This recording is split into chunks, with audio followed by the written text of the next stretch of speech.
All right, this was the first fight I remember. The title song. I believe one of our producers wanted Raised on the Radio by the Ravens, which was going to be a really big hit song. Right. But instead, the Go-Go's. Yeah. As it should be. As well it should be. Well, you know,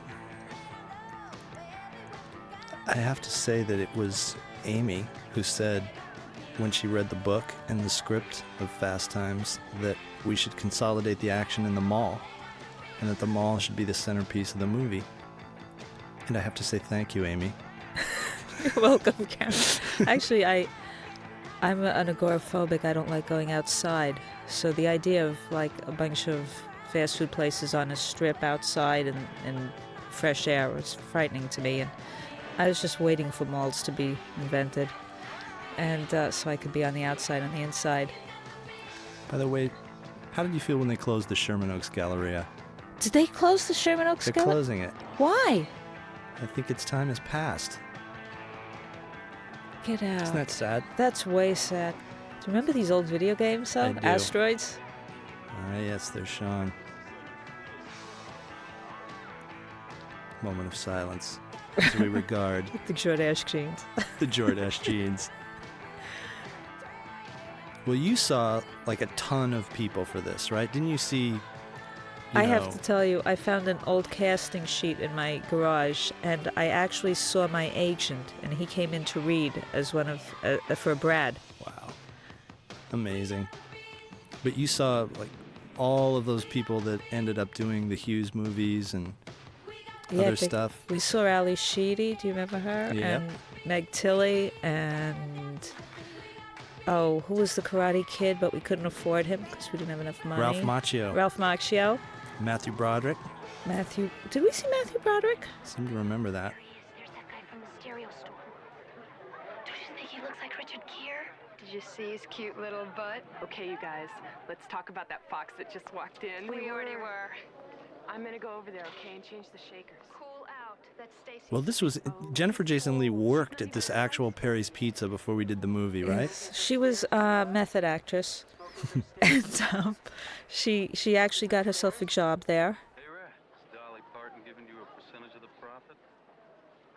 This stuff with kids, we actually had to shoot. The kids were under 18, so we had to shoot it during the daytime, but we had to shoot them all overnight. So we had like about 10 minutes where the mall was still closed, but the kids were allowed to work. If you remember this. I do. And the reason I do is because you said I want the writer on the set, and he should be able to be on the set as much as he wants, so I took you up on that. I was around all the time. You were. We didn't know that writers could sometimes disappear, but you were there all the time, which was so great, so totally great. Now, unfortunately, when we shot a lot of this stuff, they had been up all night, and so they went from looking like teenagers to looking like 30-year-olds. Yeah. Robert looks like he's been down a long road there. And actually, there were two real-life teenagers in our cast here. One was Phoebe, who was really a teenager. She was 19. And Nicolas Cage, who lied to us and said he was 18, but he was 17. Wow. So we could have gotten in trouble. We may still get in trouble. Get in trouble now. Oops. He was Nicholas Coppola then. Yeah. This guy has gone on to teaching acting, I believe. Really? Yeah. Wow. I saw him in Beverly Hills one day.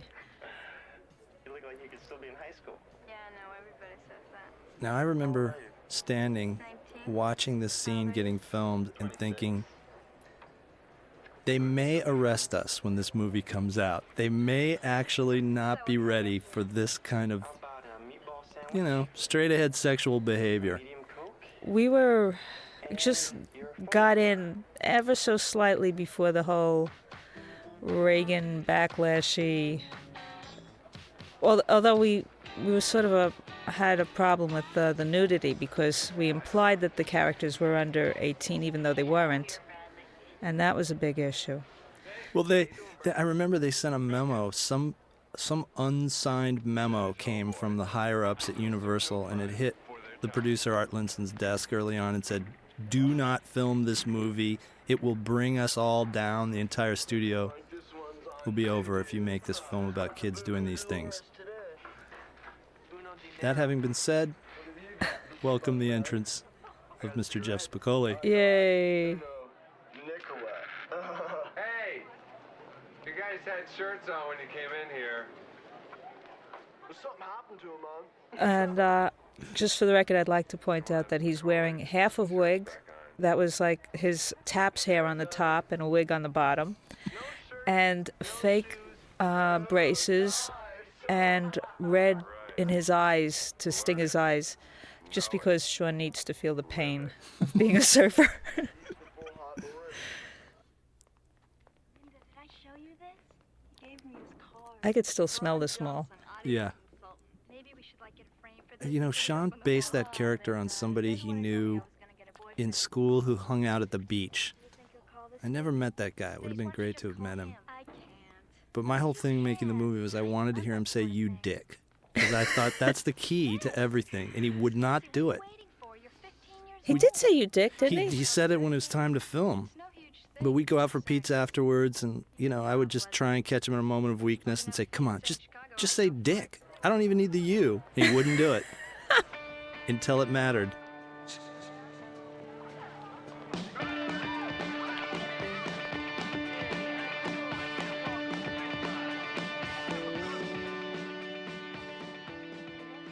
Okay, this is great. This is like, excuse me for being film man, but this is like brilliant Amy Heckerling, putting you right in high school.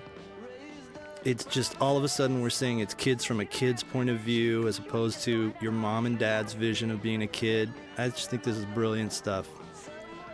There's a brilliant gum joke. Hey, man. Well, Yeah, the legendary Eric Stoltz.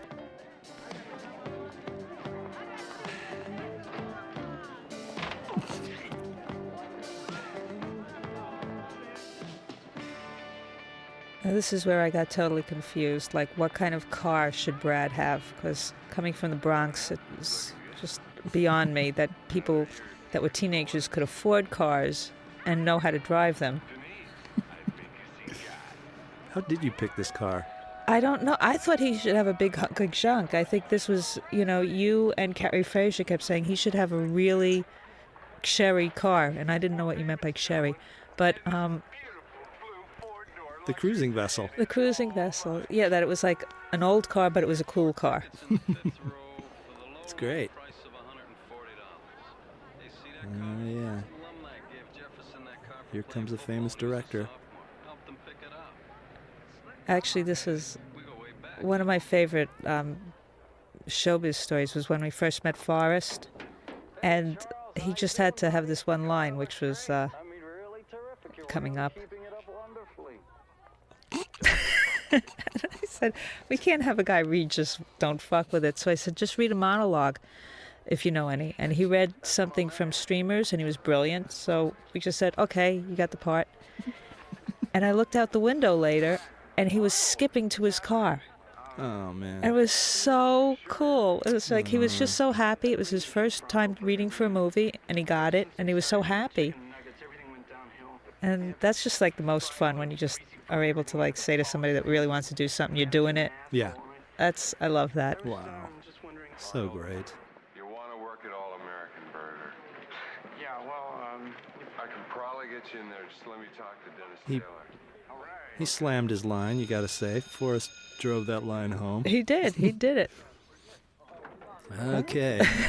Amy, do you have a story to tell about this? Oh, I don't know. Should we tell that story? Yeah, let's tell that story. Well, Sean came up to me before we did that, and that was all he had to do all day. And he had a can of soda, but it didn't exactly smell like soda. And he said, do you mind if we do this? And I realized all he was going to do was fall out of a van, and it might actually be helpful. So I said, sure, go ahead. And that's my only story about any substances on this movie.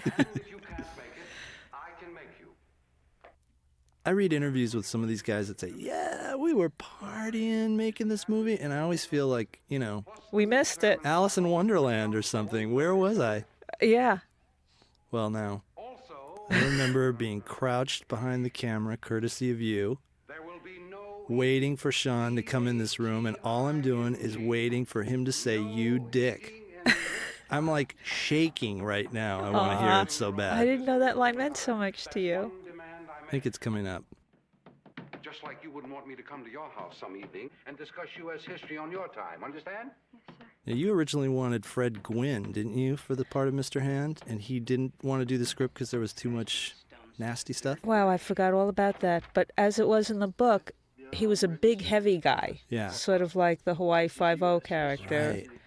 And then when we all met Ray Walston, who everybody loves from something, and he just seemed so strict, even though he was little. He just seemed just as mean as a big guy would be. Perfect. Now that's a Sean improv, right? Yeah. That was great. Now when the camera turned around on Ray, Sean said, "You old red-faced motherfucker." Oh, yeah. Yeah, and it freaked out Ray Walston. Ray came up to me. Wait, here comes you, dick.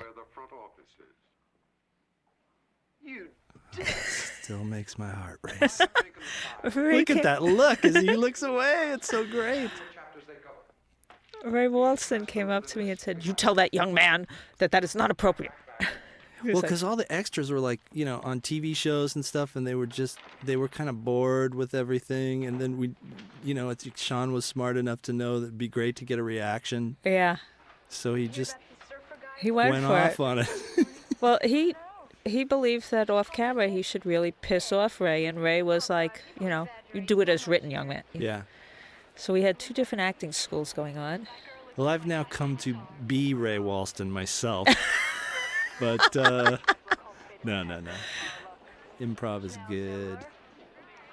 I don't know about you, but I've seen this routine in a lot of other movies where, they're all dressed up as some other current pop star girl. Me But too. it all started with our Pat Benatar imitations. We need to hail her. Yay, Pat. Yay, Pat. There are like variables that I might not be good at. Like what variables? Like, giving blowjobs. What's the big deal? I never did it. You've never given a blowjob? Never? Stace, there's nothing to it. It's so easy. Okay, now this of course, I gotta say,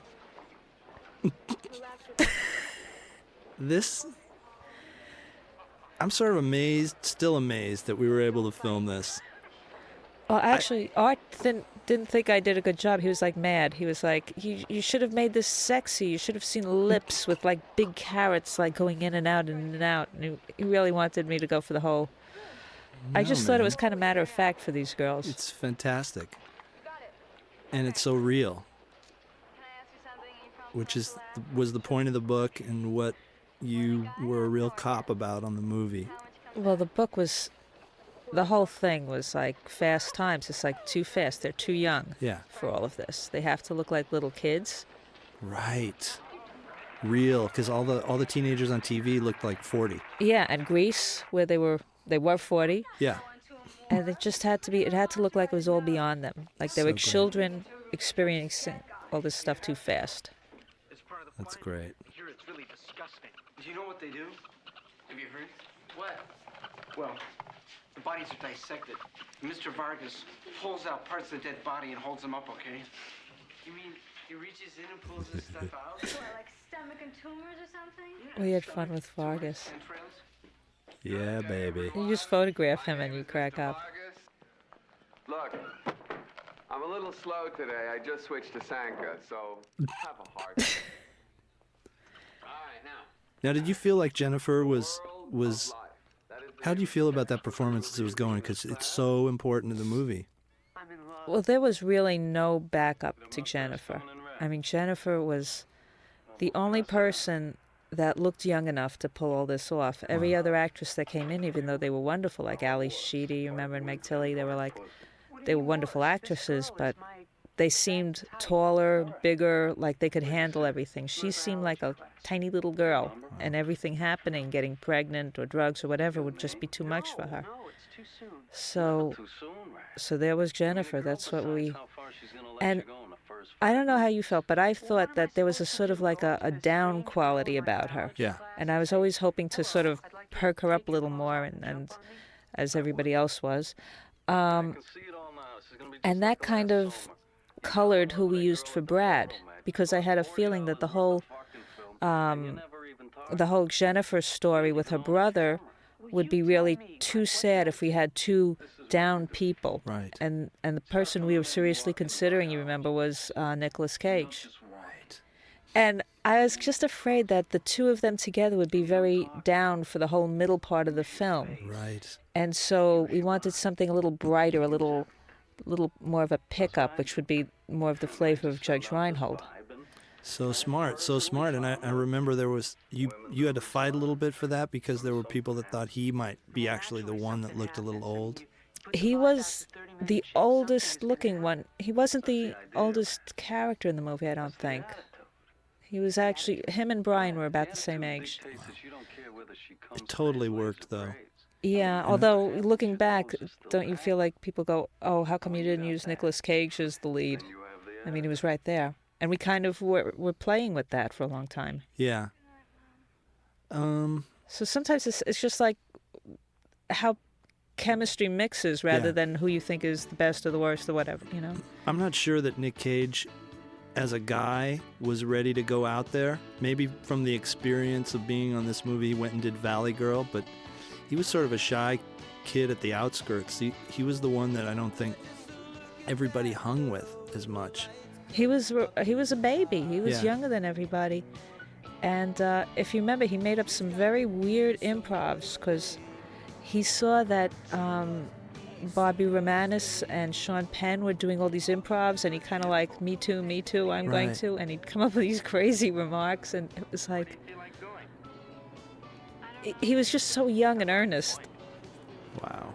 And then when I saw Valley Girl, I thought, oh my God, see, he is a leading guy. Yeah. I screwed up. I don't know, man. I just think the chemistry worked. And Judge, you know. Judge also needed to have that feel that he was the older brother to all these other kids. So in a way, he had to be older.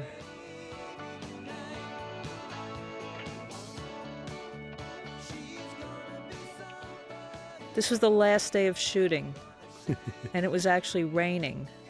And we were all huddled in here and telling the guy to, like, you know, do his humping movement more dramatically so we could see it from far. And then the movie was over. And then it was over. Yeah. That's a really nice Thanks a lot. All this dialogue is exactly what's in the book. It's just from like, that's a nice jacket to your first sexual experience. She's really good here. Yeah. So, am I going to get to first base?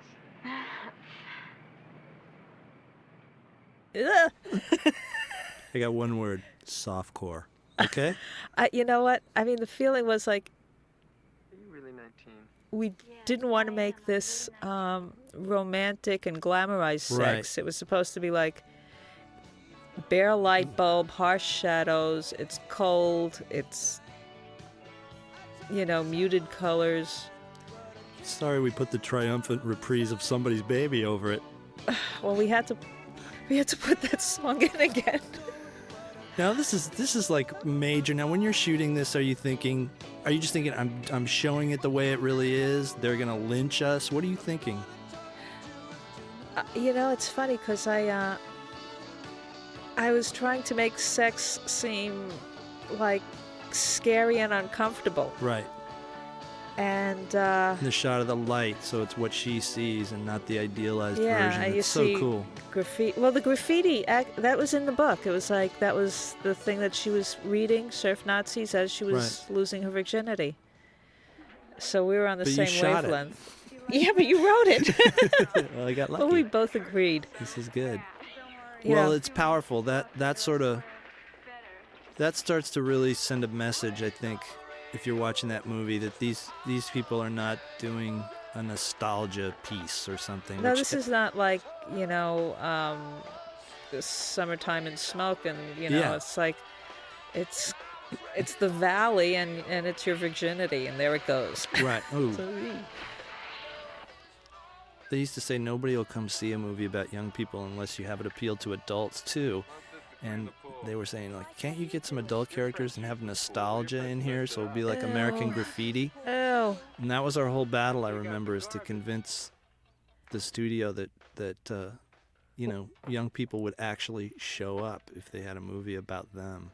Well, one from thing their I point of loved view. about the book was that teachers and parents, they were not part of their world. It was like Right. there was the world of the teenagers. Right. And you were like privy to this world. And it had nothing to do, I mean, we had one mother say one line, and that almost seems like a violation to me, because she's, good night, Stacy. And other than that, it's like, here's that world they function in. Here's what you grown-ups don't see. And that's what was cool about it. I need to now put in a plug for Amy's short, Getting It Over With, which I hope somebody puts out in some form, because I remember when we were looking for someone to direct the movie, we saw your short and turned to each other and said, well, this is somebody who understands kids from a kid's point of view. And there was like a lot of the ache and humor in it. It'd be great to see that again someday. This is my last year in school. I mean, this could be the best year of my life. I think the only other serious director that we talked to before we saw that, I don't know if you ever knew this or if you heard about this, was David Lynch. And it was Tom Mount's idea.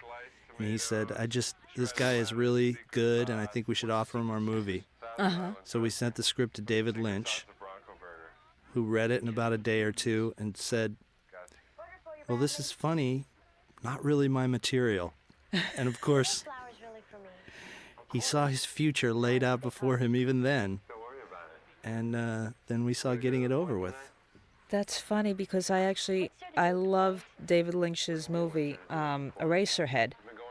And when I was first starting to meet everybody at the studios, I was going, oh my God, you got to see Eraserhead. This guy is the greatest. I mean, I thought that was like the coolest movie I ever saw. Very cool movie. Yeah. However, I'm so much happier It'd be interesting. you were here in the All-American Burger filming this scene. It'd be interesting to see the David Lynch version. Yes. Well, with all love to David Lynch, I don't know if we'd be watching it in this form right now. Still, it would be. Now he's kicking ass here. Ray Walston is just on fire. Oh, I love that. What are you, dope? Yeah. It was passed in 1906. This amendment to our Constitution has a profound impact upon all of our... Where is Jeff Spicoli? I saw him earlier today near the first floor bathrooms. Is he still on campus? This is good. Anyone? Yes, Desmond? Now that's Frank Price's son, Yeah. head of the studio. Right before class. Okay. I love that. Bring him in. What is this fascination with truancy? What is it that gets This is so good. inside your head? Well, he has a fascination with Jack Lord and Hawaii Five-0 that's in a little bit in the movie. It's that same, persona. That same energy. You pretend you don't ditch. Now, who pays the price later? You. The bagel in the crotch is his. Yeah, that was him. Very symbolic. Oh, Mr. Hand, What's the reason for your truancy? just couldn't make it on time. You mean you couldn't or you wouldn't?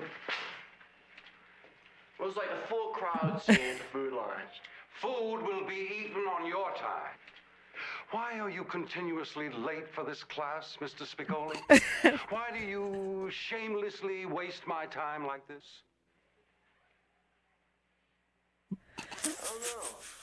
And I have to admit something that I don't know. The long pause before was actually, you were still hearing Ray's lines. Oh, really? Yeah, I extended that. Nice so that work. You really think a long time about it. Nice work. But he's so focused and so concentrating. It's amazing.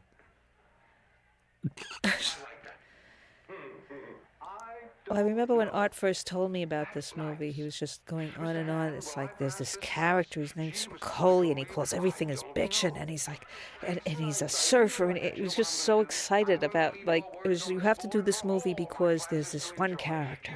Wow. And it was like, everybody was so in love with Spicoli. Yeah. It was just a phenomenon. But you brought the other characters. He needs to be the spice of other people. Exactly. But how many movies have we seen Spicoli-like characters? I mean, you really created from Wayne's World to, Bill and Ted to God knows what else. I always thought that guy would be played by a real kid that we found on the beach or at a bus stop who didn't know the joke. Because those guys don't know the joke. Or at least all the stoners would just be funny in ways they had no idea they were funny. Yeah. And so it was really kind of almost a violation when Don Phillips said, we got this kid coming in from Taps, and he's supposed to be great. And then it was Sean, who I don't think even read. I don't think he even auditioned. We just hired him. Or we brought him to you, I think, at that point? I think you guys saw him and talked to him, and you just were blown away. And then I was going to meet him, and he was going to read. Right. And I just remember walking through the outer office, and he was sitting on the floor, and he looked up at me, and his intensity. Yeah.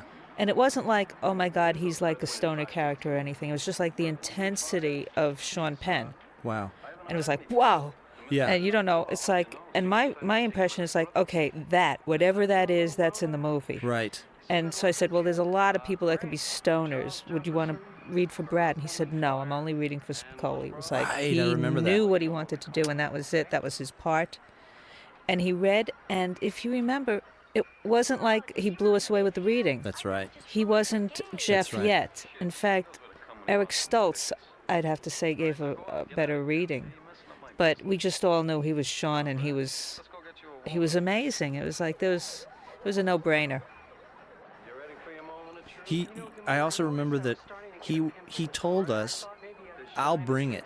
I'll bring that guy. Yeah. Don't worry about it. Yeah. He'll be there. And then basically the next time we saw him, he was in character, and we called him Jeff the whole movie. Yeah. Nobody called him Sean. No, he wouldn't allow that. In fact, his answering machine was Jeff. And he would write me these little notes that was like, aim, costumes went very. Wow. Just like, wow. And then when we were going to rehearse, and I had never rehearsed before, so I didn't know what you were supposed to do. And I thought, okay, let's just all go to high school and we'll have a pretend class. Oh, wow. I didn't call it rehearsing, I called it pretending. How great. And so he said, well, okay, but I don't want to be in the class. I want to, barge in on it. And he decided him and his friends would, disrupt it, and they'd bring Chinese food. And that was the only rehearsal we did. That's right. So his thing was he felt the other characters looked at Spicoli a little bit as a nuisance. Yeah. And so he was a nuisance to them. And when we would be going around and hanging around at lunch court in the school, he would just run around trying to pick up, Phoebe's skirt. Yeah. Or bother her or pull their hair or something. So he was just they're trying to get into their characters and he's pissing them off. Wow. In fact, there was a nickname going around, Sean De Niro. Yeah. Well, he worshipped De Niro. It all worked out. Yep. I love what you said about Spicoli has to be the spice. It's so true. Because I know you've probably been bombarded over the years on people saying, hey, let's do a Spicoli sequel. Just Spicoli. You remember the first day we saw the movie in Westwood, and I guess, who was it from the studio? It was Tom or Sean or somebody said, okay, guys, Spicoli goes to college. Yeah, they were just ready to go. They're ready to go. It wouldn't have been the same. Spicoli without Brad looking in the big hairy pussy mirror is not the same. Now look at this. How can we doubt Judge the nobility with which he deals with that mirror. Oh, Judge was my upstairs neighbor at the time, which made it kind of hard for me to think of him as Brad Hamilton. Yeah. But he really... Well, he got into it. He also can lust for Phoebe from afar, and you know that he really can't ever be cool enough to get her. Right. And he has that sweet all-American guy with some sort of neurotic problem underneath going. Right. We didn't have that guy without Judge. No. See that sign? It says 100% Now, this is a day player that kind of came in and kicked some butt. Did they teach you that here? Oh, no, Dennis Taylor. He's great. Oh, in this. Dennis Taylor, the boss of the burger place. Yeah. He's just Mr. California manager. Brad, sir, if you just give me a minute, I'll find the forms. This is Take care good. of everything. I don't have a minute. You've made me late enough. I am so And there's tired of Nicolas dealing with Cage. incompetence. It says 100% guaranteed, you moron. Mister, if you don't shut up, I'm gonna kick 100% of your ass. Love this guy. Is there a problem here? Can I help you, sir? You bet you have a problem. Your employee here used profanity and threatened me with violence. I'm surprised. I eat here all the time and usually have good service until today. All I wanted was my money back on this. I was bummed when they turned this into a laundromat or cleaners. This place is a clean... I thought it was Yeah. a Chinese fast food place now. Oh, really? Okay. Or is it Mexican? It's... I'm not sure. I think it is still a fast food place. For me, when they tore down All-American Burger, something in me died. Did you threaten this customer or use profanity in any way? Yes. This is great. So real. I'm very sorry, sir. I'll refund your money right now. Hope you won't hold this against us. You know how these young kids are these days. Here we are. Perhaps another breakfast. I hope you had a hell of a piss, Arnold. Now we went a little bit different. Wow. Like, this is the only sort of dream thing in the movie.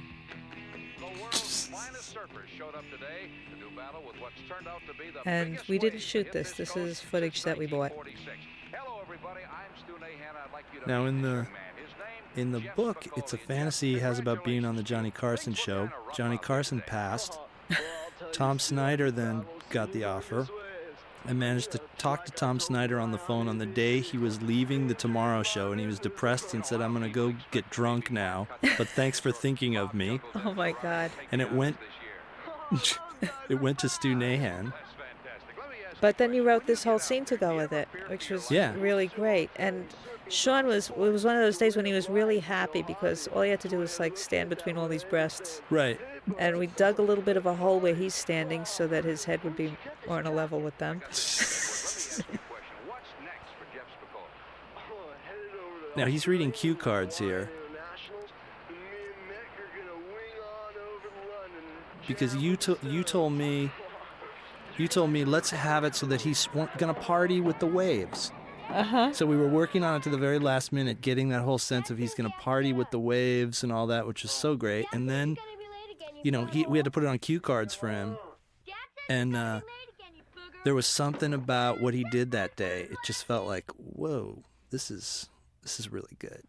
So I asked for the cue cards, and they're. Oh, wow. These guys are fags. Cue cards are like framed in my house Oh, as a that's so reminder cool. of the highbrow writing. That You was know? great. You really pulled that out at the last second there. That was like... But it was you saying he wants to party with the waves. That was like the breakthrough there. Now, this other cheerleader, the dark-haired girl, is Bruce Springsteen's younger sister, which shows how cool we are. That's right. Oh, and you had an idea for we sort of play in our heads about a sequel, the last high school movie while we were making that's this, and that she would say, she wants to break up but we'll still be friends, that then the actual ending to that scene would be he'd pull out a gun and shoot her through the head. No, see, we could get that movie made today. Oh, yeah. In fact, it's already been made. I know, a few times by other people who messed it up. Well, almost out of school. It's our last year. Sean was a little bit in love with Pamela Springsteen, but he was still, while we were making the movie, in character as Spicoli. But he would talk about her. After hours, he would say, "I'm going to ask that girl out." Uh-huh. And he did. It's funny because one day we were shooting her walking away for a montage and sort of focused on her back. And he was like, that was the first time he was like standing over me to see that I didn't like do anything crude. Like, you know, watch how you shoot my woman's ass, you know? Like, I mean, he didn't say that, but I got the feeling like, you know, I better make sure this is, you know, tasteful. Oh, as you notice, probably there's a lot of dollying. This whole movie was sort of just dollying backwards, and this was before they had video playback. So I was always running backwards with the dolly, and some of these nights we were working so late, and they'd start, like, riding over my feet, because I was just in the way. I was just never in the right place. That was in the pioneer days of filmmaking. What were you thinking watching the dailies on this movie? I was so crazy about all the guys and so worried about how the girls were coming out. I thought all the boys were like amazing, and then I was just really worried about how the females were going to come out.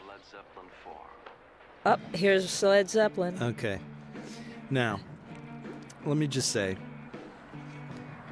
many Led Zeppelin fans feel they are the first to point out to me that Kashmir is not on Led Zeppelin 4. True.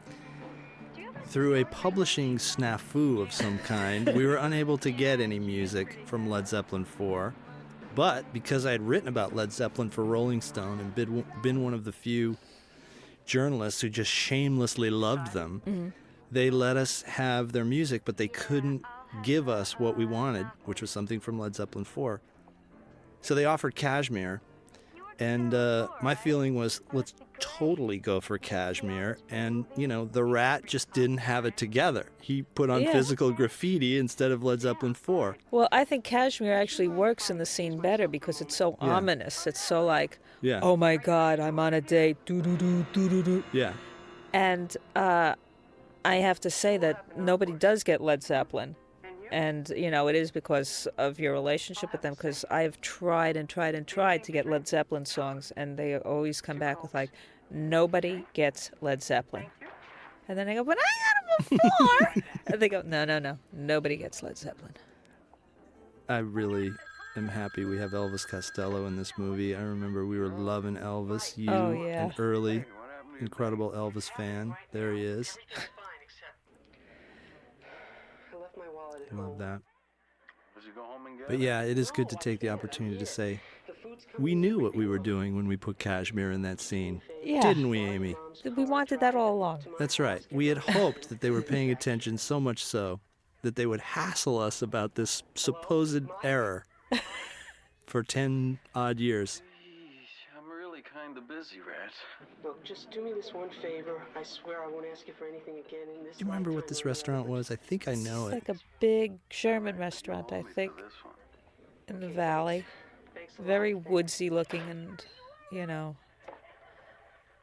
theme restaurant. Now, I don't know if you remember our situation with our composer who didn't pull through with any compositions, but we don't have any music composed for this movie. So the editors and I would go through all the Universal music library and pull out little stings and put them in all over. Like that, it's like a monster entrance sting. And just put these like little pieces of music from other movies and other TV shows all over the place because nobody composed anything for this movie. Once again, Amy comes through. Once again. Making it happen. It was one of those situations where a musician sort of screwed us. We had no choice. Now, I love how she delivers this line about the stereo. Had a really nice time tonight. Oh, me too. I'm real sorry someone broke the story tape deck. Never would have thought it would have happened at such a fancy place. I know. No, I kept trying to make them look really, really young and little. Oh, that's right. You got those amazing big chairs to put them in at the restaurant. Anything around them, I'd put oversized, like big. I took the cushions off their chairs so they would be like really little, and made them big menus. That's so funny. You know that feeling when you first go on a date and you feel like a kid, and you know you're doing grown-up stuff, but you're still a kid, but you're pretending like you do it normally. So great. I remember you talking about that. It was so right.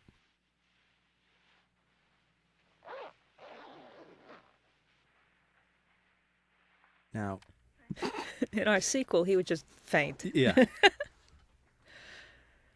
But I got to say, when we started seeing this movie with people, Where are your parents?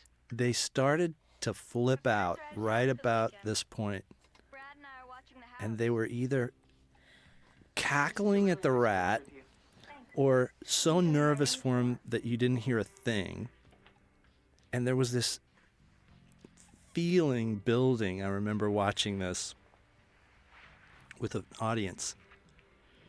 And right about here, people were just really rooting for him to make a move, like audibly rooting in the audience.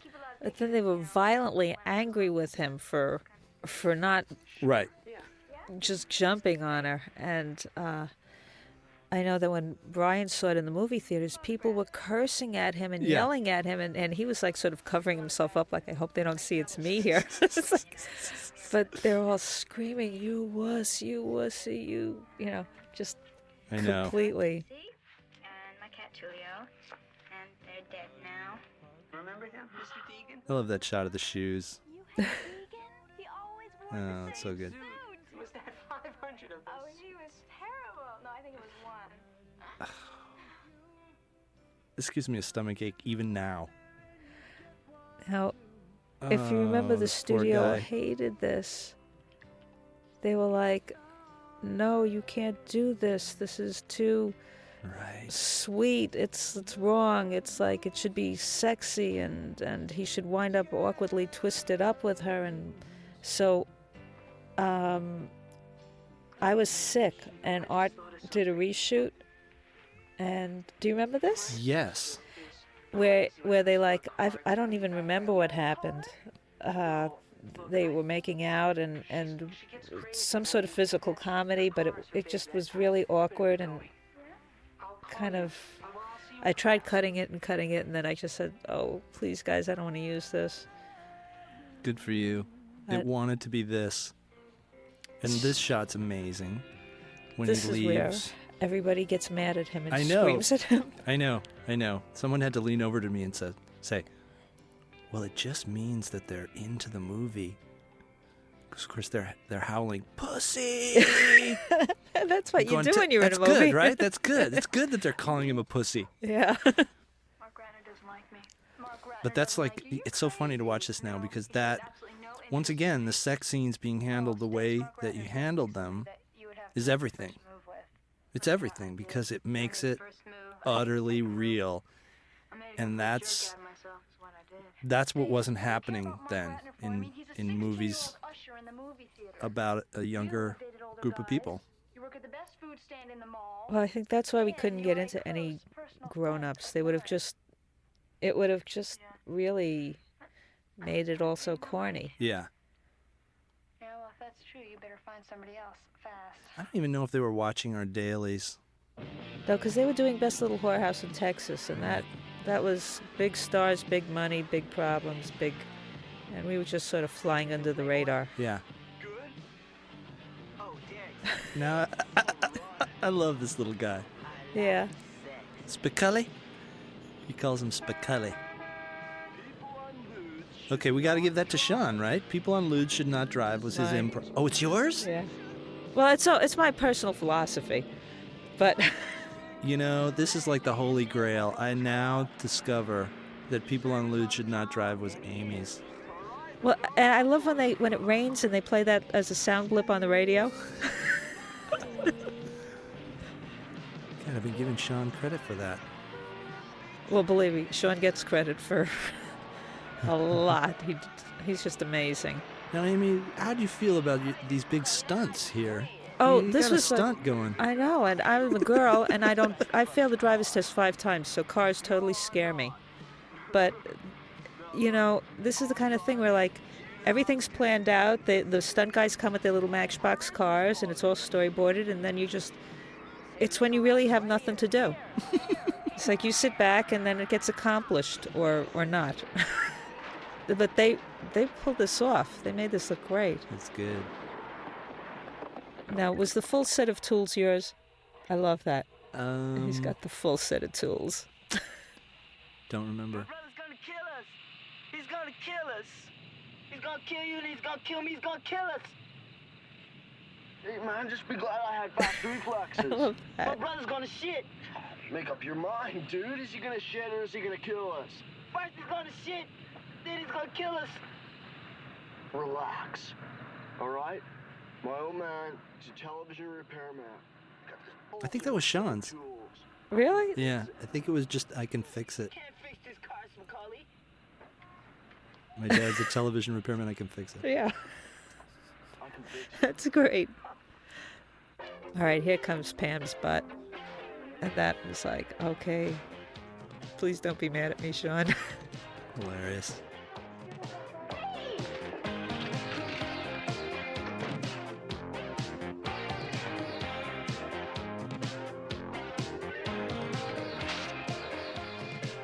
I'm paying you $50. No. That means if you win, I give you $25. If I win, you give me $5. Can't lose. All right, I'll put you down for $5. Now, don't forget about the 14-point spread. Sports humor. I don't get it. I didn't get it either. I don't know where it came from. Where did it come from? I thought you wrote that. I don't know. I don't know what a 14-point spread is, to tell you the truth. It's a mystery. That means one team has to win by more than 14 points to win the money. Now This dude was interesting. That was, an actual punk named Walter. I just liked his look, so we put him all over the place. Yeah. Now, here's where I really screwed up. Why? Well, okay, we went to the high school during a game, and we shot all this game footage. And then we went and we shot the actual, our actors, our cheerleaders and Sean and all of that. Yeah. And we had to shoot the game.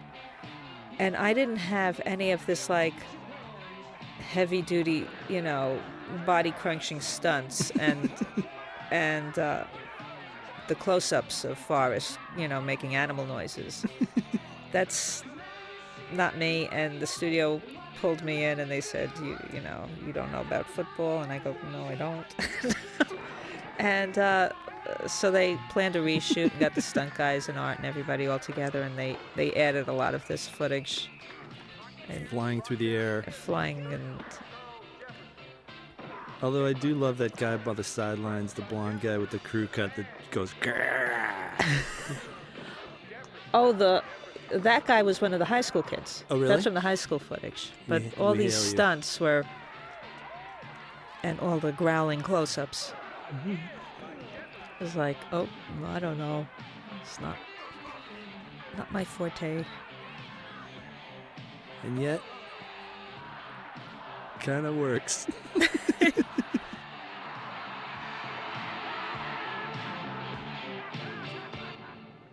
Okay, these were your buddies, right? Yeah, the Martin brothers? Yeah, Doug and Steve Martin. And they're just two 6-foot-tall, red-headed, identical twins. Let's get out of here.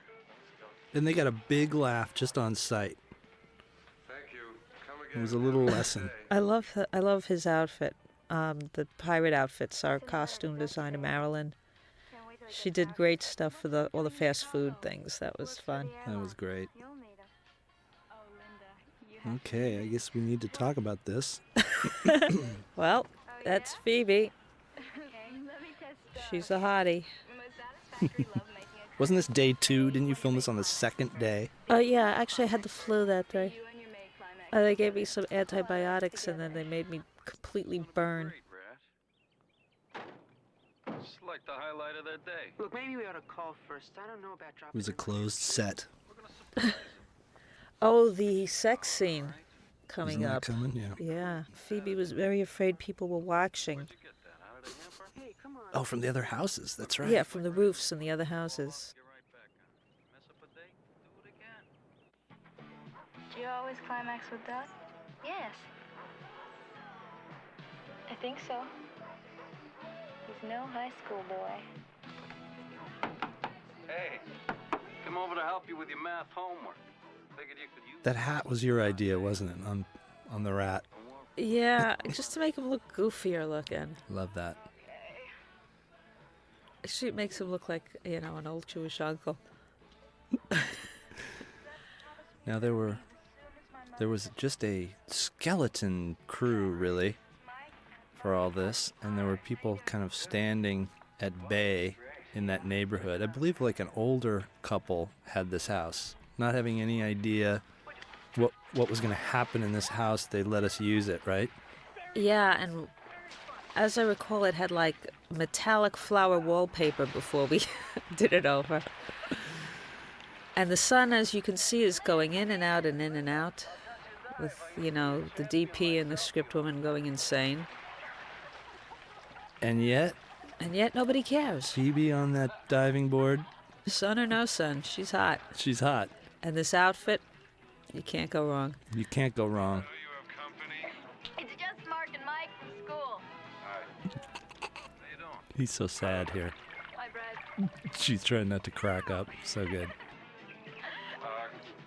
Could you keep it down? I have some work to do inside. Okay. You're losing the light here. Yep. Fighting it all the time. Look at that. He hardly even talks anymore. Yeah, I know. He hates wearing a uniform.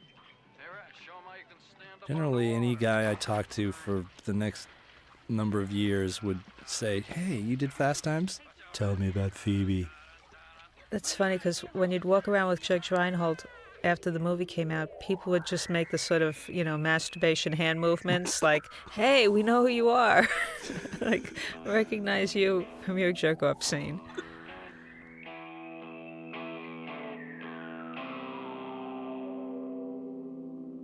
Hi, Brad. You know how cute I always thought you were. It's very easy to make her look good. Oh my God. And before playback video, we were all sitting in the bathtub while we were shooting this. And here it comes.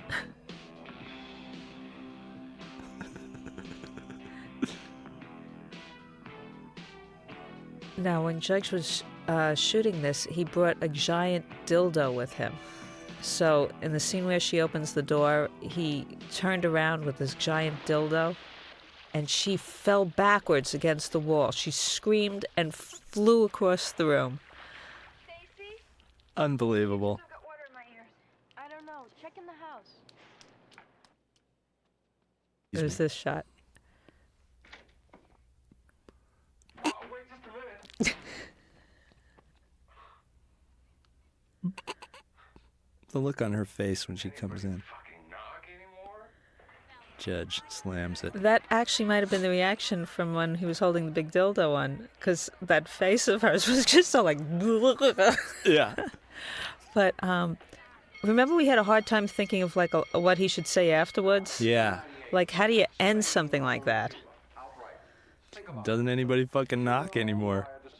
I know, but that sounded almost too self-aware. That was like... I think it's real, but it's almost like, they're driving us crazy to find some big slam bang joke ending, right. But we couldn't. But it didn't feel right. It never felt right when we were sort of forced to do that stuff. That's true. I remember seeing, there's Taylor. I remember seeing Judge on the lawn after he shot that scene, the masturbation scene, and people were like, how'd it go? And he said, my first love scene, and it's with myself. I think we actually tried a song underneath it. One is The Loneliest Number, to sort of go with the hand movements. Ray Walston comes to play. Am I hallucinating here? Just what in the hell do you think you're doing? Learning about Cuba, having some food. Mr. Spicoli, you're on dangerous ground here. You're causing a major disturbance on my time. Didn't you have an amazing take where he goes learning about Cuba? having some za. Za. I forgot that one. They're one of the many. It's one of the many alternate takes that Sean really, really kicked ass on. Sean came to us with an astounding vocabulary. Yeah. You just, he had the slang down, and he just brought so much. I had some of that pizza. It looks good. Still does. But I love this shot. It's so so great. Sad. It's so great. Now here's a scene where an extra comes along and just out of nowhere ruins everything. See? They're like, what the hell is that? Come on, the sassy extra ruins the scene for you? Sassy Gotta extra give it up scene. for that sassy extra. And then she'll come by and say, I need a bump because I talked. I remember Phoebe Cates knowing that we had seen the dailies of the nude scene and stuff, and she knew that I had seen them, and came up to me and said, how was the scene? How was my scene? And I said, wow, it was great. She says, what are they saying about me? And I, this was like my first lesson in how to talk to actors. Uh-huh. I thought I was being like the coolest guy, so I said, well, Phoebe, I think people are really, really loving what you're doing. And she said, well, what did they say? I said, well, God, I heard someone say she's really great for a model. Oh, God. And her face fell. She did not talk to me again for the rest of the movie. And I just felt like, okay, choice of words, important. I don't blame her looking back. I mean, at 19, how do you know if you're a model or an actress or what? I mean, she did modeling, she did acting. She was huge in Japan, I remember. Yeah. Well, she did great. This is great iced tea. Phoebe, you did great for an actress. Can I correct the record now? Oh, here we go. We get our sex in the shack scene. I don't think anybody's really happy with the music that was in that last scene. No. Where did that come from? Well, I had to use a lot of music that I totally, totally hated. And even before I started the film, Art Linson said to me, okay, you're going to be depressed about the music. Because I was like hardcore punk. And if you can't use the Dead Kennedys and you have to use the Eagles, it was like, I don't want to do that. But I went along and just fought for a few places where we got our Go-Go's and our Oingo Boingo and our Led Zeppelin. But other than that, it's like oh boy. You saw the future of rock. You definitely did. Well, the 10 seconds of punk. And Walter, the punk extra. Yeah. But and then here it comes again. I think we just have to deal with the fact that you made a movie which has the most complete collection of Southern California singer-songwriter music maybe ever in a soundtrack. That I didn't want to be using. Now, here is the shot where we had full frontal nudity, and they said that will make this an X movie. And I said, how come you could see naked girls and you can never see naked guys? And the rating board said because the male organ is aggressive. Are you kidding me? Yep. Now look at that shot where his foot's shaking. My God. That's fantastic. But there was so much more, and they cut it all out. And then they said, look, we fixed it for you because we made it better. Can you feel it? Yeah, I guess I did. Oops. Stacy. I've really gotta go. Ooh, baby. Anyhow, so here's a naked girl, but you were not allowed to see a naked guy. I don't know.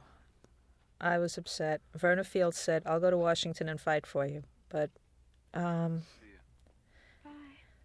they were not going to go for that. Now, Jennifer was like more than a good sport on all those scenes, wasn't she? She was happy as a clam to have her clothes off. Yeah. We got a review from either Siskel or Ebert when the movie came out saying, how dare these filmmakers do that to such a sweet, shy, innocent, mysterious girl like Jennifer Jason Leigh? And I think only years later they realized that we didn't go far enough for Jennifer Jason Leigh. She really wanted it to stay an X-rated movie, and I think she did an interview Yeah, well, she was in the Herald Examiner at the time. She was behind going, let's pull out all the stops. Let's,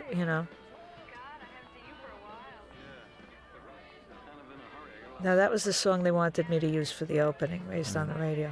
Like, that would be a big hit. Thank you for being the warrior queen and saving us. Hey, your buddy Stuart Kornfeld. There's my friend Stuart. I told him that you would personally deliver them within the hour. Aye, sir.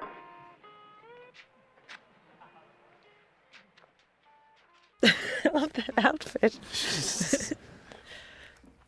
Were you into composition and all that stuff? Did you storyboard Fast We Times? didn't storyboard any of this. I mean, not like, we came to each place and had like a whole comic book of what it would look like. I mean, we had planned what shots we would be doing and where the camera would be and what we would need when we did the location scouting. Except for, stunt scenes where you've got to have, a really good plan, so. You really want me to put this stuff back on? Yes, I do. Show a little pride. Yes, sir. All right, now we're getting to the cool girl. Yeah, baby.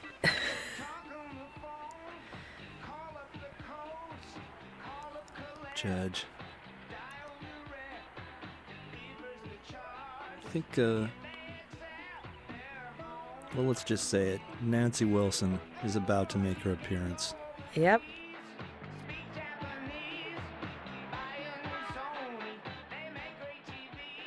Is your favorite day player? She's great. Aww. Aw, she's so cute. This would be my wife in her major motion picture debut, laughing at Judge Reinhold.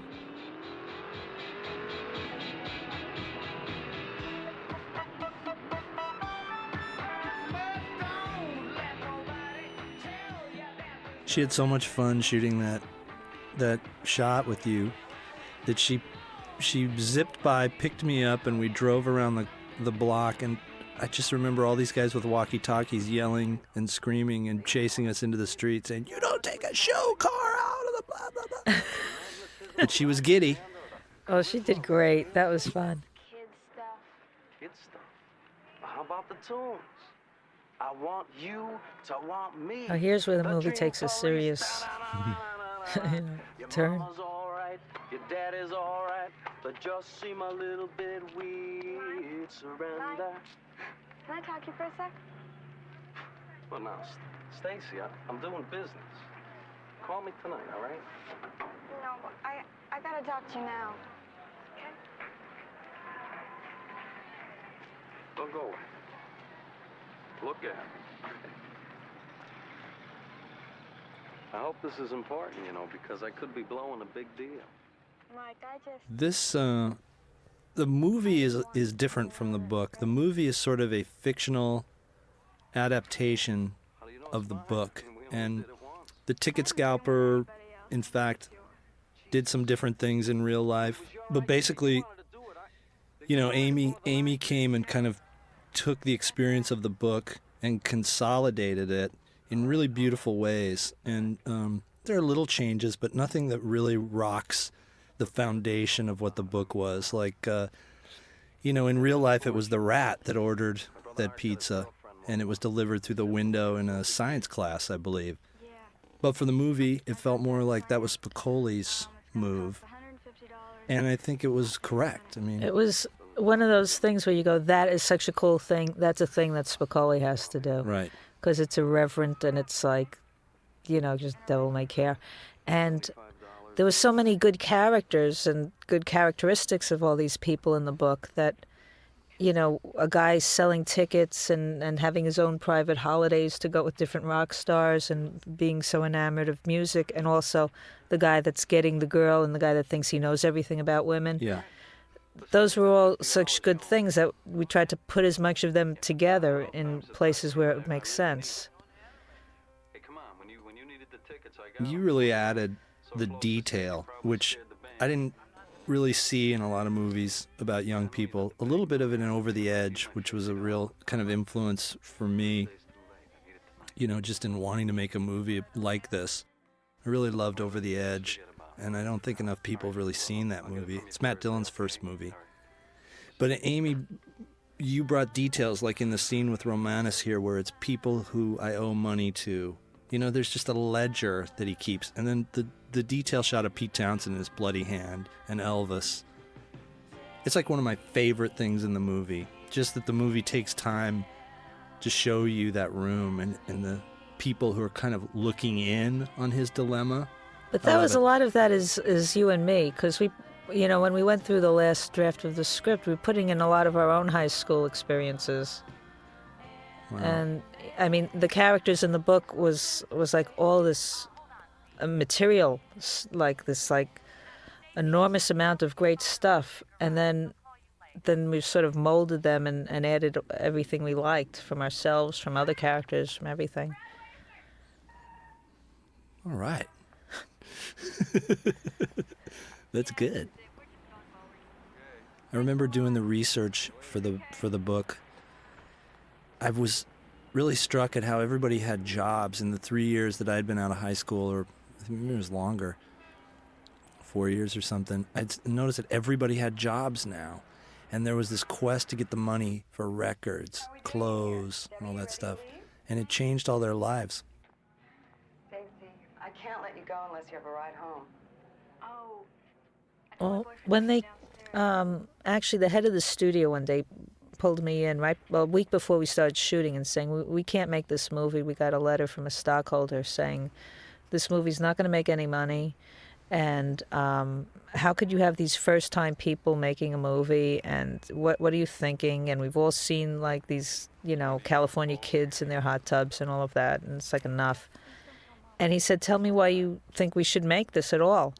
Who did it? And, I mean, my whole thing was like we were entering that world that you created of just kids, but that they weren't just like, prancing around in swimming pools, that they had bigger problems than what they were ready for, and they were too young for all these different problems. And one of the things that made them capable of, like, say, going out and having sex or boyfriends or going to restaurants on dates was that they also worked, that they were like little grown-ups. They all had their jobs. There was peer pressure. There was like a hierarchy amongst the jobs. It wasn't like who's the most popular or who's the, cheerleader and who's the football player. It was a grown-up world, but it was like used with all children playing grown-up parts, and they weren't ready.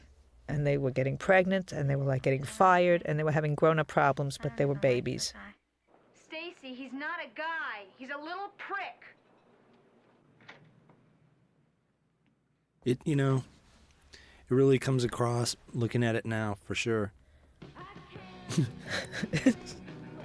One of the lines that I remember from doing the research that I heard someone say was, I don't want to use sex as a weapon. And that was such a big deal for me. It changed the way I wrote the book. The line made it into the movie. And the idea was, they're living these young, capitalist working man and girl lives, and they're also using sex without really knowing the emotional weight of it, and it is a powerful weapon. And they're even saying I don't want to use sex as a weapon, not even knowing how much of a weapon it really is, and knowing that they just started even being capable of having it. Yeah. And already they know the games, as quick as they know how to work their equipment.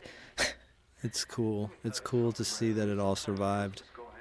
It's also such a slice of that time period because, coming out of all the hippie stuff and the world turning around into this place where people judged each other by what kind of jobs they had was so entirely different from what had come before. And yet the sexual revolution had happened. I mean, sex was not a big deal. It wasn't like, ooh, you're the bad girl and you got knocked up. It was like, everybody does it because that's what human beings do. And everybody works and everybody, drives. Look, I always stick up for you. Doesn't this coach come up in a second? He has like the most amazing way of saying that line, knock this crap off. He emphasizes this. Like other kinds of crap is okay, but this crap you must knock off. Maybe I'm just finding out now. This was cool. I love the way that's so good. I love this scene. I love Brian at this scene. He's just so earnest and emotional. Yeah. And yet he's wearing a Popeye t-shirt.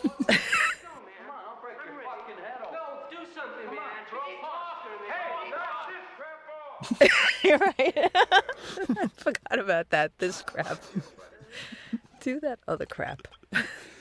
You know, when you have the baseball bat and you're swinging at each other in the locker room, that crap's okay. But this crap. Woke up in a great mood. I don't know what Cool. That's sort of the end of the sad part of the movie. That, from when she gets pregnant till when they have that fight, always seemed to me like this section of, now we're getting real, and this is the repercussions of all the stuff we're doing. Right. Well, now your buddy Martin Brest, you drafted in to play Dr. Miller. Tell us about that. Oh, Marty. Here comes Marty Brest. This is the director of Beverly Hills Cop and Scent of a Woman. Wasn't he cute? He's great. He was so cute. He was my ex-boyfriend. And he's going to be teaching us about dead bodies. He's great. He's so casual. He's kind of looking at a girl and smiling a little bit. Excellent. He's the jaunty doctor with the corpses.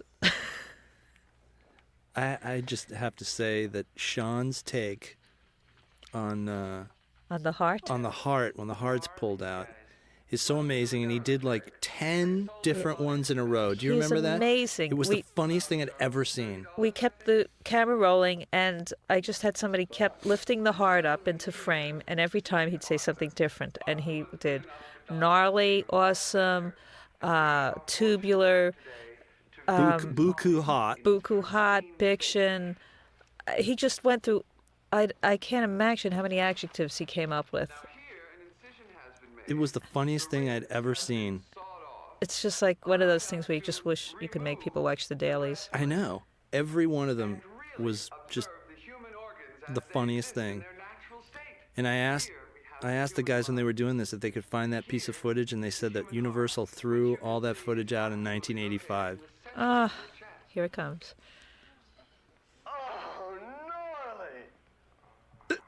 And he's proud of it, too. He's proud of it. He's proud of it. That's his heart. But you had such a choice on that. And the fact that they would throw that away, I mean, that one piece of film. I know. I love that. And it's just such a testament to how much research he did, how much he just completely studied the language and was such a master of it. That one or 2 minute piece of film, probably funnier than most movies in their entirety.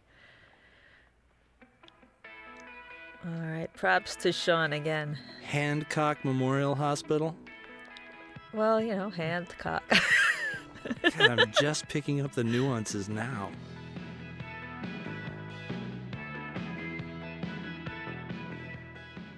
Ray Walston's in this movie a lot.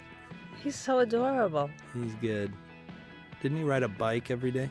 He rode a bike, and he would have these blacked out glasses between takes because he just wanted to relax and not have all the, visual input, just to be in his own world and then come out for when he did what he did. Wow. One of the scenes that's in the TV version is from The Rat talking about that it's John Bonham's birthday. And it's kind of sad that we weren't able to get the mention of John Bonham in the movie somewhere, because the research was based on a year where Led Zeppelin were coming to town, and so much of the whole school year was getting ready for Led Zeppelin, and then Bonham died. Yeah. And it just took the wind out of the entire school. Wow. And I always thought, how great to have that be the year that you're studying these guys, that they never got the holy grail of Led Zeppelin coming to town. That's so true. Also, that situation you had in the book where somebody, the guy that was the most into music, the ticket scalper, Yeah. had his own private holiday with certain rituals of like what he would listen to and when he would do it and what he would be doing while he. I mean, it was just his own private religion, which I think is such an adorable scene.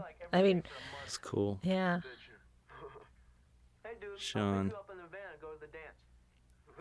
And we found a bathroom set standing, so we just pulled Eric in and said, "Why don't you like say your off-camera lines on camera?" And he was like so happy, like, "Wow, more camera time." Now I think Brad Pitt can play Curtis Spicoli.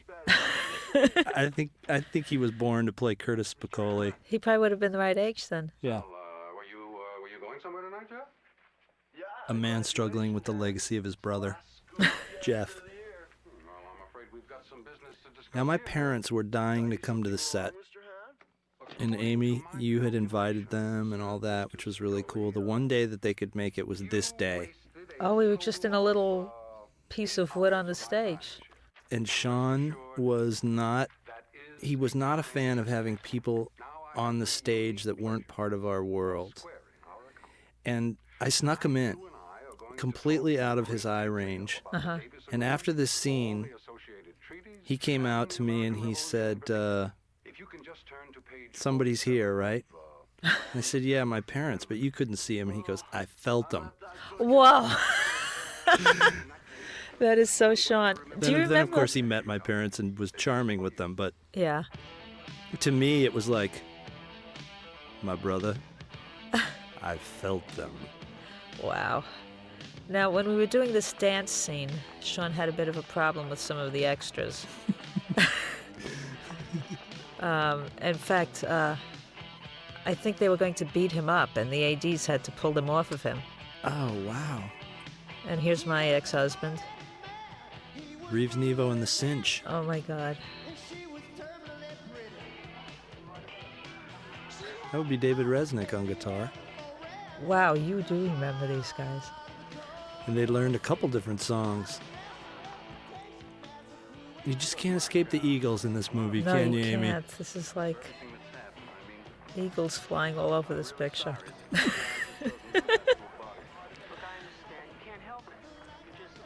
Now, isn't this rude, crude, lewd, and obnoxious? Aren't we about to meet Vincent Schiavelli's real wife? Wasn't that his real wife? No, or were we that just was. doing we him? said, "Vince, pick out one of these extras to be your wife," and he picked the most stacked extra, and he said, "Okay, this is Mr. Vargas and his wife." Wow. Was, hey, we left this England place because it was bogus. So if we don't get some cool rules ourselves, pronto, we'll just be bogus too. Yeah? Very close, Jeff. I think I've made my point. Well, this is the scene where my parents visited, which was good because what Ray Walston says in this scene is taken from my dad. Squaring accounts. Squaring accounts? Oh, that's great. Cruise history? Cruise history? As soon as I pass your class. If you pass. Val, you're gonna flunk me? Don't worry, Spicoli. You'll probably squeak by. Yeah. Aloha, Mr. Hand. I like that the effort was made to wear a tie. Yeah. Aloha, Spicoli.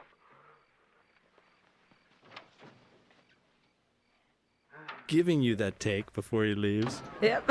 Here's Mr. Vargas's wife. Star students, boys, I'd like you to meet my wife, Mrs. Vargas.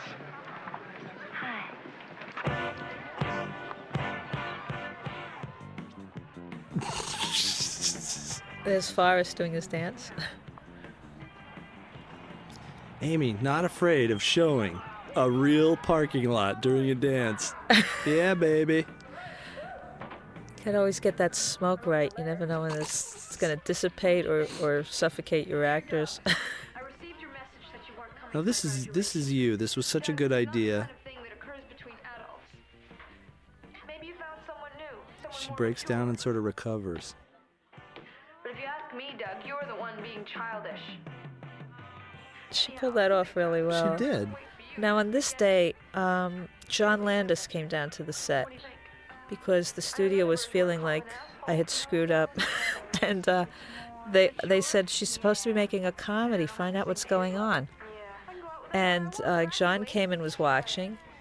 And I thought, I met him once and I was a big fan, but I didn't know why he was hanging around. But I thought, oh, all right. And he told me years later. And he went back to them and said, oh, leave him alone. It's coming out fine. What's your problem? And so they left me alone. But they were really concerned that they had asked for a teen comedy and they were getting people crying and getting abortions and things. And what was this going to be? Yeah, the previews, I remember we were having a hard time getting all the executives to even show up. They just kept finding other things to do on those days where we were showing our movie. Well, that's the beauty of being little. Yeah.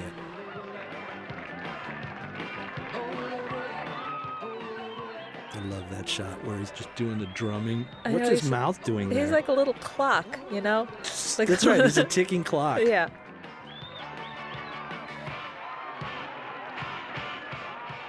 Wasn't he telling us at that point that he wanted to release a record of himself singing Louie Louie? Or he had some plan. I missed that part. Now that's the Santa Monica Place Mall, and I always think of that shot when I pass it. Once I drove by and a guy had jumped from the roof and they were covering him with a cloth. Oh. And I was like, man, you're tampering with my memory here. I love when people are like, I was seeing it in a theater once and they were going, oh, what mall is this? And they're like, they figured out it was some other mall entirely based on the outside and the inside. But the outside's Santa Monica and the inside is the gallery in the valley. Right. But they decided that it was some other one, all Costa Mesa or something else.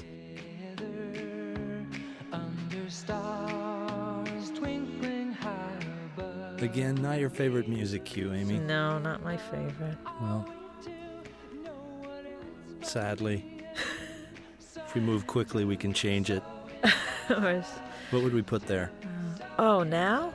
Oh, wow. What can we put there now? Or from then? Elvis? Oh, God. Put some Elvis there. Elvis Costello. Or Bruce. A little bit. I was just going to say, in the rough cut that we did with music that we all liked, we had Elvis Costello doing My Funny Valentine over him raising money for the abortion. That looked really nice. Wow. Oh, and we had Highway to Hell. That's over, right. Washing the car. Man. AC/DC, Highway to Hell. Yeah, he's like sort of performing to that, isn't he? Yeah, uh-huh. And then they made us put in Raised on the Radio again. I hate that song. Listen to studio executives. Do not force your music cues on fine, talented, up-and-coming directors. They'll remember you forever. Look at this. At least we got Bruce on the T-shirt. Yeah. It's like we put in our music, but only pictures of it. Wow. Oh, I remember this day vividly because Sean kept coming in and he was looking kind of annoyed. Not annoyed, just like he was just getting his stuff, that's all. He was in a daze. And Art kept going, make him smile, make him smile, make him smile. And, you know, you don't make Sean Penn smile. I mean, Sean only smiles if he has like a really, really, really good reason to smile. So I said, when you're walking over, you know that this guy, you know him from somewhere, but he's completely out of context. He's like wearing this outfit and he's in a store. And then you remember, once you come over into the store, you realize you know who it is. And so like then he was like, just came in and he was like so proud of himself. He was like glowing. I never knew that. That's great. This guy is great, James Russo. Yeah. That was your call, right? Didn't you sort of He did an NYU student film that he was like brilliant in. Yeah. Because he sort of just... He scared us. He scared us. Yeah. I remember that. And he came over and he said, do you guys have any motivation? I go, we don't know what you mean. It's... He gave it to you.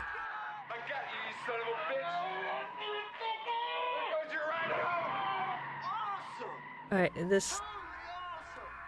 this reaction of Judge, we kept playing back and forth because it wasn't long enough, so you'll see him actually moving backwards a little bit.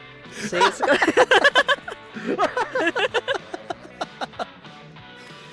Oh, man. And here's the universal ending, because that's how they like to end movies, because it works so well for American Graffiti and Animal House, so why not us? Wow. And the Oingo Boingo. There it is. Yeah. Goodbye, goodbye. And one of our producers really, really, really, really hated them so much that he signed them later. But he couldn't stand this song. Didn't want us to use it. Probably wanted Raised on the Radio again. I love these things you wrote for them, Brooke Shields. Blows reward money hiring Van Halen. Yeah. Wow. Well, there it is. Now I have to say, this ending shots that we have of the sort of closing up is like vastly influenced by the end of Mean Streets. Really? Yeah, because the very end is sort of after all the shooting and after all the aggravation and all the whole crazy stories happen. It's just sort of the neighborhood closing down. The Venetian blinds going down, the lights going off, just like seeing all the little Italy streets just sort of saying goodbye, That's fantastic. I gotta buy more of these DVDs to learn things like that. Well, we should talk over other movies. That's right. Join us again when we... Cameron and Amy look at... We'll look at... Clockwork Orange. Let's do Clockwork Orange. Wow. What comes to mind watching it? I mean, how often do you see it? Do you watch it if it comes on TV? See, I don't watch it on TV because they switch around some scenes and they change the music even worse. So right. I can't watch it on TV. See, I gotta say, I'd like some of the alternate scenes just from a collector's viewpoint when I see them in the TV version. Uh-huh. They sort of don't make sense, and you're looking at me now like, okay. No, there was the scene where Judge goes to his guidance counselor and has a blow-up. I like that scene a lot, but... He rips his room up. He rips his room up, I like, but there's a lot of scenes where we covered the same material. Right. Because we were not happy with the way they came out until we got it the way we liked it. And so they put all those scenes back in, and it looks like they're talking about the same things over and over and over. But those were replacements, not additional. Spicoli in the bathroom, I remember, was where he talks about how he drew a gun on Mr. Hand, something like that. Oh, that I love, yeah. I love that, and wasn't that cut because, again, there was worry about him smiling? They thought he was too... They thought he was mean. Too mean, too down. This is a constant question people had, if they were noticing us at all, of what we were doing on this movie, which was like, it's too edgy, it's too sexual but not sexy, and it's not funny. It should be much funnier, it should be lighter, it should be more pornographic, and it was, just keeping things real with like sex the way it really is when you don't know what you're doing yet, and work when you don't know what you're doing yet, and all of that stuff that happens when you're young that you had so brilliantly had in the book. They wanted to turn it into a cutesy beach movie, Yeah. And Porky's came out. Porky's came out. Oh, these were my big fears. Porky's came out and did great, and they said it was because it was like so sexy to have a funny scene where they're pulling the schlong through. Right. And Porky's did make more money than us, so we're the idiots, they're the geniuses. Whatever. But what else came out? The Scott Baio movie came out. Zapped. And the one I was afraid of, The Wall. That's right. The Wall with, the Pink Floyd music and the guy from the Boomtown Rats. And I thought, well, nobody's going to see our movie because the cool kids will see The Wall, and the horny kids will see Porky's, and the teeny bopper girls will see Zapped, and we're just gonna die. But you believed in the movie, right? I loved the movie. I love the book. So I love the movie. I love all the actors in it. So if nobody showed up, you still would have believed in the movie you made? With the exception of the Eagles music. Yeah. That's great. I mean, we were so into this. That scared me to death when I started seeing it. And when I saw that we had really sort of even upped the ante of being real and even graphic in parts, I was like, oh my God. And we weren't getting support because... Not at all. People were like coming to me going, can't you make him funnier? Can't you make her, less sad? Can't you make this? Can't you make it like that? And, I felt like, oh my God, every day I'm screwing up so much. Wow. Just like, oh God, what are we doing? Our careers are over and we're dragging everyone down with us. I remember you being very kind of straight ahead, cool, no panic. And they were hanging out on the outskirts a little bit. There was that... studio guys. Wait, we ordered a comedy. Yeah. Meanwhile, I see this on TV with like stunning regularity just when I'm like trying to finish a script. Wow. And I'll always turn on the TV and I'll see it and I'll just kind of say to myself, damn, I used to be funny. I'll never be this funny again. And it's not that it was that funny of a script. I think it was because like you found all these great actors that did it so real, and we were lucky enough to have like a whole bunch of people that believed in what we were doing, and the unintentional humor of it was funnier than I even knew. Yeah, it's the unintentional because it's.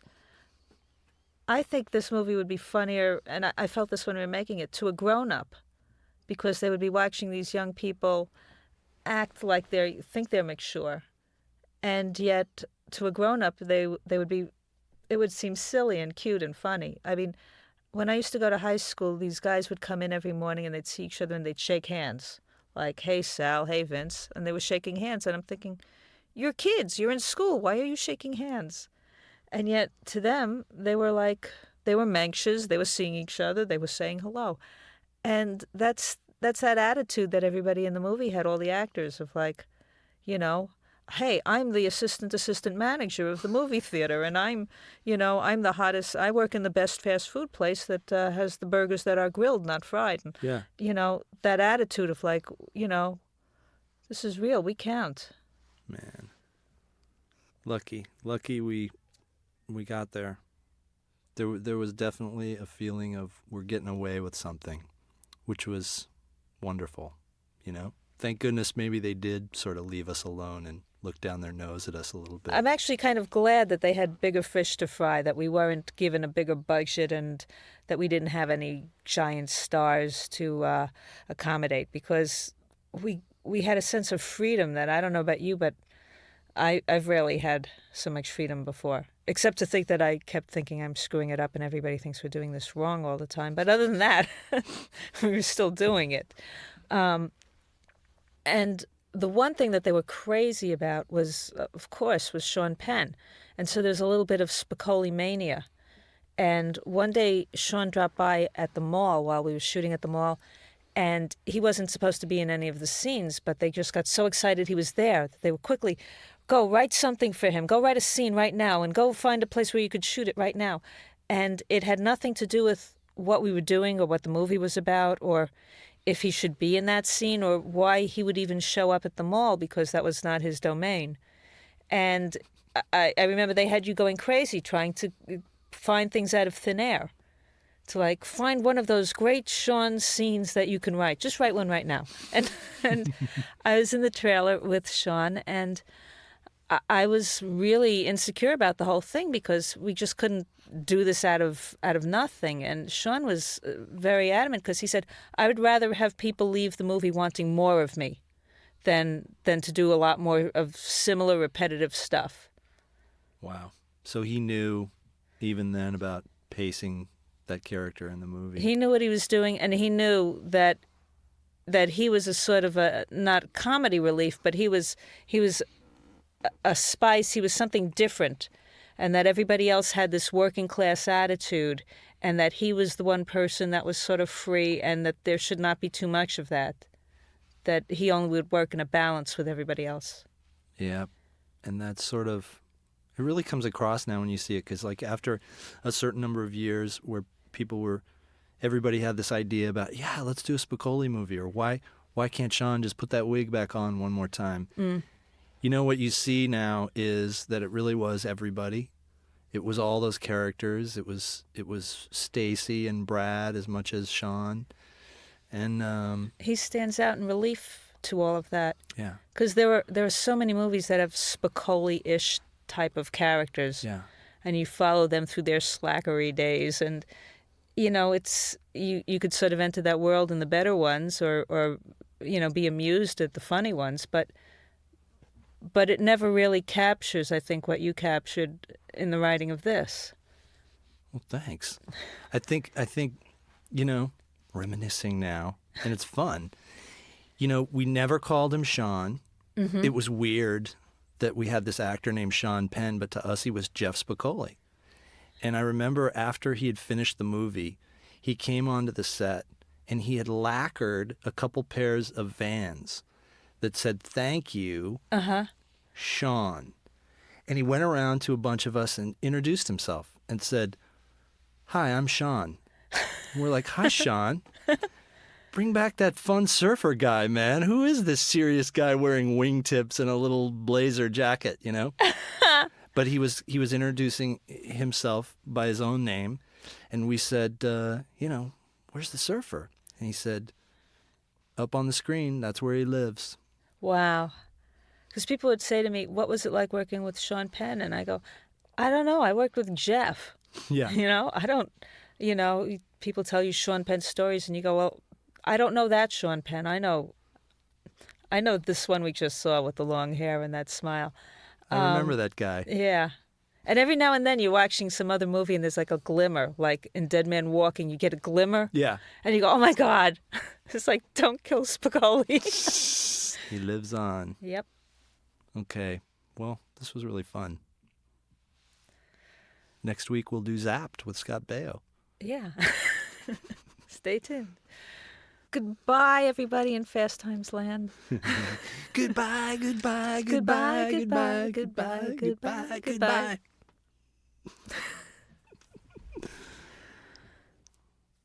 That was fun. That was cool.